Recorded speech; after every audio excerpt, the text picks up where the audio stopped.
we actually are amusing ourselves to death. Movies, music, podcasts, social media, every moment we are being stimulated. Because of this constant stimulation, our ability to focus is declining. We get bored faster, we get distracted faster. So, what is the problem? Social media, internet, or your phone? To fix this, we first need to understand where this problem came from, and then maybe we can reclaim our focus. Let's start with Neil Postman's book, Amusing Ourselves to Death. Postman argues that our public discourse has shifted. Once it was shaped by prints and books, and now it's being shaped by media of entertainment. Not only what we say changes, but how we think changes too. Because the medium through which we receive information influences our attention, what we value, and how deeply we engage. It all started with the invention of printing press. Suddenly, mass communication was possible. Ideas could spread via books, pamphlets, and newspapers. People read them, people thought, and reflected on them. Marshall McLuhan's famous line, "The medium is the message." What he means is it's not just what is communicated, but how it is communicated also shapes society's thought patterns. When a society values books, long readings, it trains their mind for depth. When a society values visuals, sound bites, and rapid pacing, attention shifts. Back in the day, people could focus for a long time. A good example is Lincoln-Douglas debates of 1858. There were 7 debates across the state. Each of these debates lasted for around 3 hours. There was time for long opening statements, long replies, and back and forth arguments. Around 15,000 people attended these debates. They listened, they reflected, and they were literate. The only reason they could focus for such an extended period of time is simple. They were used to reading books. These debates were serious and complex. So not only the people who attended had to follow through what the candidate says, but they also had to decipher it at the same time. Then by 1960s, something different happened. The Kennedy-Nixon debate. This was the first presidential debate happening on television. Instead of multi-hour arguments, the opening statement just got to around 8 minutes.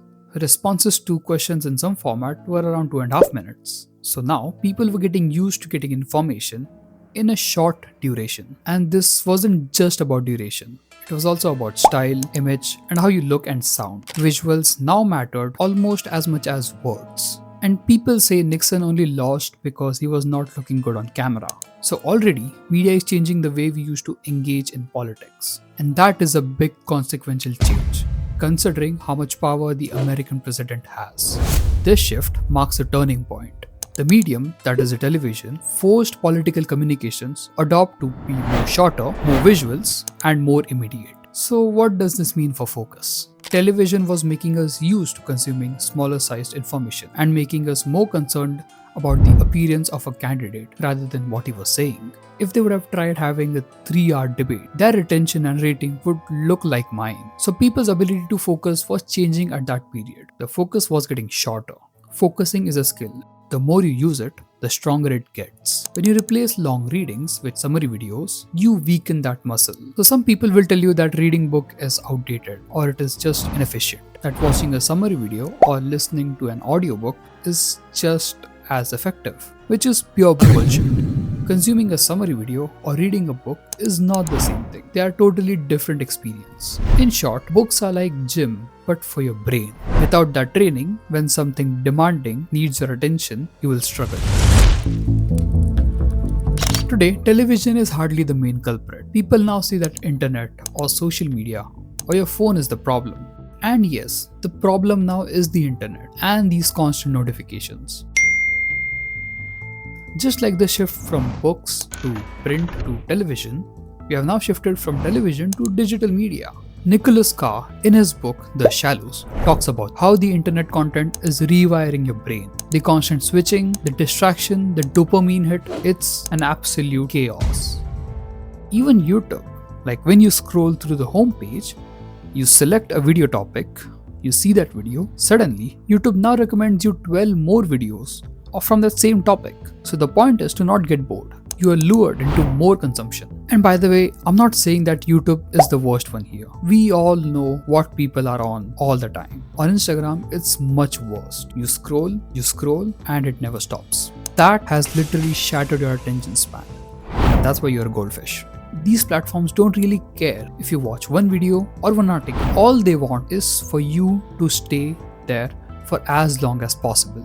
So basically, internet teaches us that information and entertainment is easily available. This feels normal now, but they shatter your attention span. Because platforms don't really care if you read or watch deeply. All they care is you stay and engage. Neuroplasticity is the brain's ability to change its structure in response to how we use it. Because of neuroplasticity, this constant stimulation rewires the brain, making it even harder to focus. Now look at the screen time and ask yourself, what is that doing to your brain? Well, one, it is ruining your ability to focus. The bad thing here is that your brain degrades.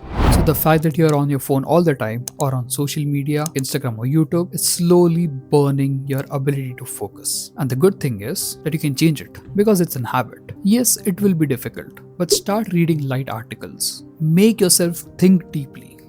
That is what this channel does. I make you think. Read more books, be away from your phone, reduce your screen time. This will help you, but it is going to be difficult. Even the culprit, Mark Zuckerberg, doesn't allow his kids to use smartphones because the creator of the drug, that is social media, knows how dangerous it is. So how do we fix this? Reduce your screen time. I know it's easier said than done, but start small. Set times with no phone, no social media, no distractions, no notifications. Period of calm. Your brain is not waiting for the next dopamine hit. Consume content that demands depth. Read books, not summary videos. Let the author walk you through his thoughts. That is how you will train your focus. And subscribe to this channel too, because I make you think. Be okay with boredom. Seriously, don't always distract yourself when you feel a little uncomfortable. Let your mind wander in a good way. That's where ideas, creativity, and depth comes from. Set some boundaries. Turn off notifications if you have to. Use distraction blocking tools. If you know you're going to get sucked in, make it harder to slip.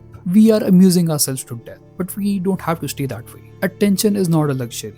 It's a foundation for meaning and thinking. When we rebuild our capacity to focus, we reclaim that part of ourselves. So the next time the notification buzzes, or you feel pulled towards something shallow, pause and think, do I really want this? Do I want depth? Because if you do, you can find it. You can train for it. You can live for it. Destroy the like button if you like this video. Check the description if you want to support this channel. And please whatever.